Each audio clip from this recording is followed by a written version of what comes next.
The professional salesperson knows that to keep their pocketbook full, it is essential to keep their pipeline of prospects loaded to the top. What's the best way to accomplish the same? To continually have referrals to call upon. What's happening good, everyone? Eli's dad here with Project Eli, where we educate, lead, and inspire. Now, as you all know, the secret to success in any endeavor of life is to have as many opportunities as you can to achieve a specific objective. The wonderful world of sales, one of the most highly compensated professions, is no different.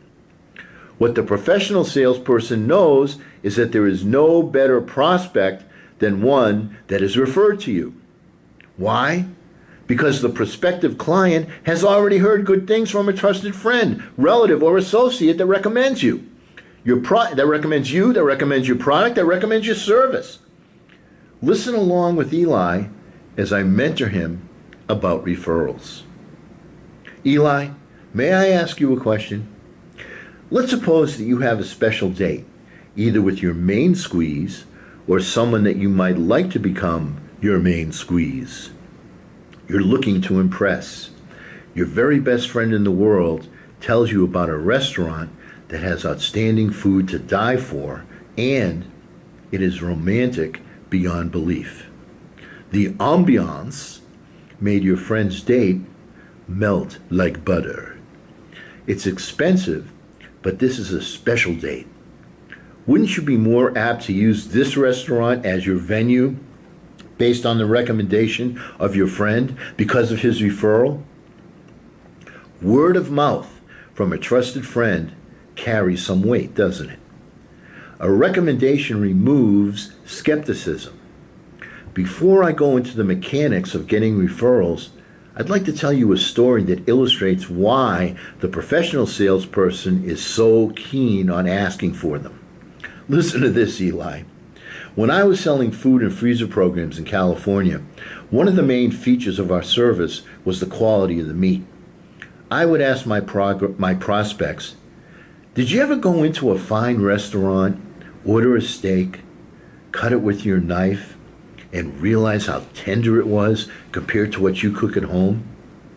Then, when you take your first bite, you can't believe how delicious it is, and you wonder to yourself, why can't I get a steak like this from the supermarket? I would have my clients salivating. They would frequently make a joke for me to stop, or they would enthusiastically say, yeah. Part of the sales presentation was to promise our clients if they didn't feel that the food they received was top quality, we would come out to their house and either replace it or give them their money back. And this is even after they cooked it. Does the supermarket guarantee their food after it's already been eaten, Fred and Ethel? We do. Well, big guy, after my clients bought, I would always ask for referrals. One time, I called a referral and made an appointment. When I got to this gentleman's house, he had me sit down in the living room, and the first thing out of his mouth was that he wanted the same food order that I had provided for Fred and Ethel. He explained that they had invited him to their house for dinner, and he couldn't believe how great the steak was that they had served him.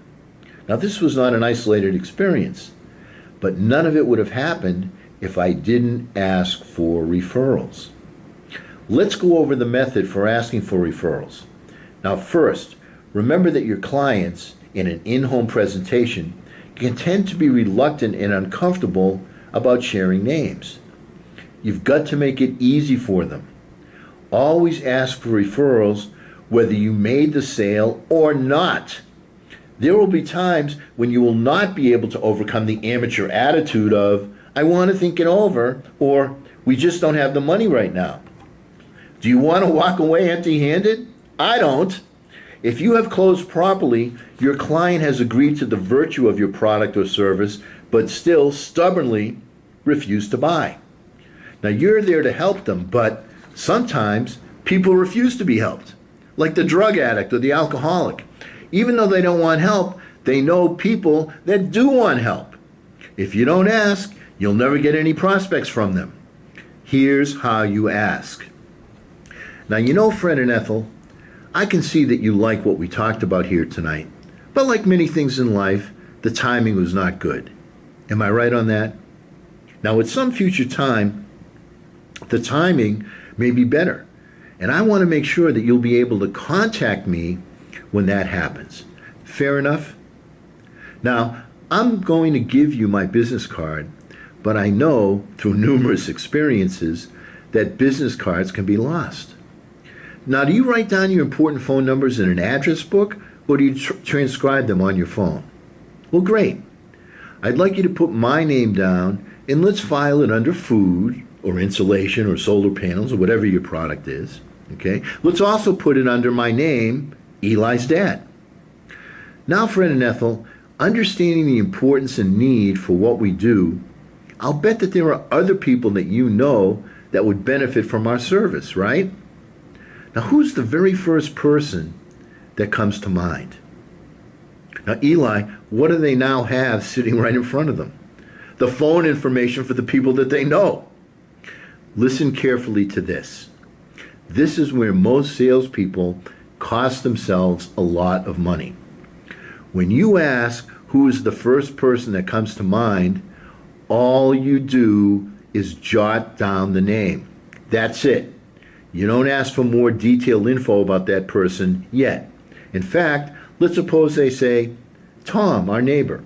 You respond, great. Who's the next person? And you keep doing that until they run out of names. Why?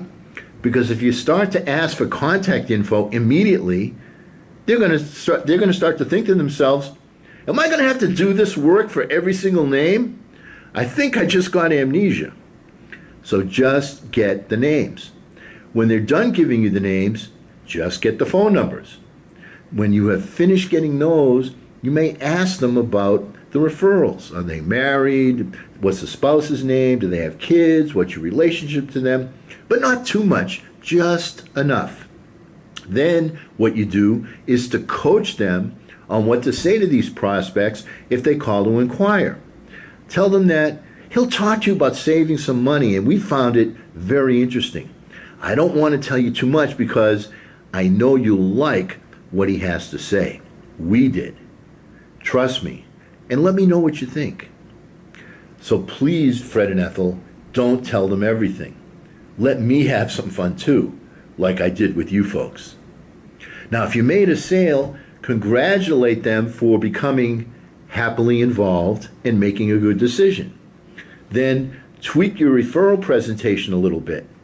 Fred, Ethel, I'm going to give you my business card, but I know through numerous experiences that business cards can be lost. And if you need to contact me, I want to make sure that you can always do that. Now, do you write down your important phone numbers in an address book, or do you transcribe them on your phone? Great. I'd like you to put my name down, and let's file it under food, and let's also put it under my name, Eli's dad.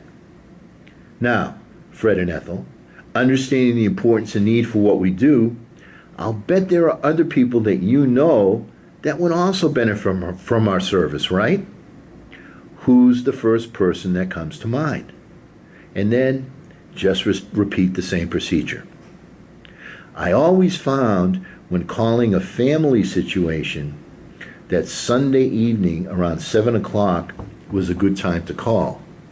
Never leave a message. Always talk to the person that your client knows and not their spouse. Hello, may I speak to Lucy? Hi, Lucy. My name is Eli's dad. Your friend Ethel and her husband Fred were talking with me the other night about saving some money through the way they purchase food, or by cutting back big time on their utility bill, or whatever your product or service will do for them. They love saving money, and they thought that you would too. Did she speak to you about it? Give them minimal information, and don't pause until you've asked, did she speak with you about it? All you're selling here is the appointment, just the appointment. Now, whatever the response is, your response is, great. They were kind enough to invite me to their home so I could explain everything to both of them simultaneously. What would be a good time to catch you and your husband together for about 20 to 30 minutes. Are evenings better than days?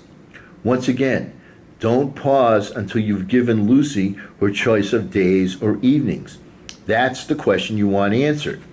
Is Monday or Tuesday better for you both? Is between 6 and 6:30 good, or between 8 and 8:30? Your address is? Now, is that a house or an apartment? Now, my GPS should get me there, shouldn't it? Great. Once again, my name is Eli's dad, and I'll see both you and Ricky Tuesday evening between 8 and 8:30. Looking forward to it. Bye-bye now. Now, are you going to make appointments with everybody? Of course not. That's why you want to gather as many referral names as you can. At first, you may feel a bit uncomfortable. Once again, this is a rite of passage in the wonderful world of sales. Once again, when you've made the calls, you're going to say to yourself, that wasn't so hard. It was much easier than I thought. And once again, remember why sales is such a high-paying occupation. You're stepping out of your comfort zone while other people are saying, I couldn't do that. Yeah, you could.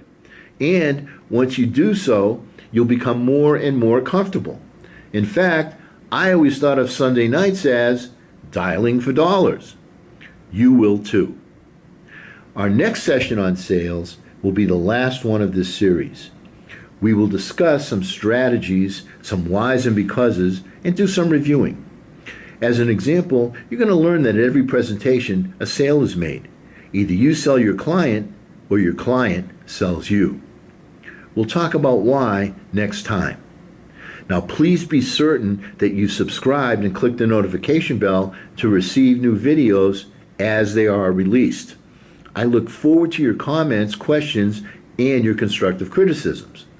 I'm also looking for subjects that you would like to see appear on this channel. Eli wants me to remind you to strike the thumbs up icon and to recommend his channel to your friends, especially girls. Hey, the kid's 14, but very mature. Our thought for the day is designed to keep you motivated toward your magnificent obsession. It's wonderful what great strides can be made when there is a resolute purpose behind them. And because we never end our meetings on a philosophical note, get out there and charge. I'm Eli's dad.